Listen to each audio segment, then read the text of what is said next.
Voilà, je voudrais vous dire que nous ne ferons pas le carnaval des enfants cette année. Je ne comprendrai pas qu'on puisse faire le carnaval des enfants quand on impose ce qu'on impose aux gamins dans les écoles. J'aimerais qu'on m'explique comment on peut brasser les populations alors que dans les écoles, les gamins sont interdits d'échange. Donc nous, on ne sait pas faire. Si le protocole sanitaire dans les écoles change, à ce moment-là, bien entendu, nous changerons. Mais moi, j'essaye d'être cohérent quand même. Hein.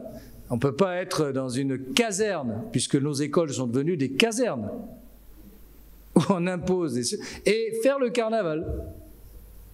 Embrassons-nous, hein, faisons la fête. Bah non. Dans le même temps, puisque Marie était en train de s'étouffer derrière son masque, vous aurez tous une pensée émue pour nos gosses, hein, à qui on impose le masque toute la journée, y compris dans les cours de récréation, et auxquels maintenant on impose la maltraitance supplémentaire du test, dans une sorte de léthargie générale d'acceptation, de soumission, qui est quand même assez concernant. Et si le Premier ministre avait la bonne idée déjà de commencer par lever ce genre de restrictions sanitaires pour les enfants, nous en serions très heureux. On va former ce vœu-là en début d'année, hein, pour que les gamins qui sont les grandes victimes, hein, et les grands maltraités de la crise sanitaire, beaucoup plus que les adultes qui en ont les inconvénients, mais on est fait pour subir les inconvénients, mais sûrement pas les gosses. Et donc je le dis, je le répète, je regrette simplement que ceux qui étaient très très en pointe pour le poids des cartables à l'école soient aussi silencieux aujourd'hui lorsqu'on maltraite ainsi les gosses. Hein. On n'a pas vu beaucoup de récriminations.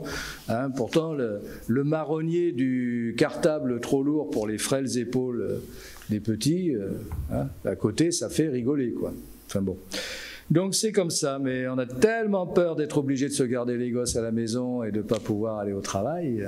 On a les leçons du premier épisode, hein, donc ça permet de se taire.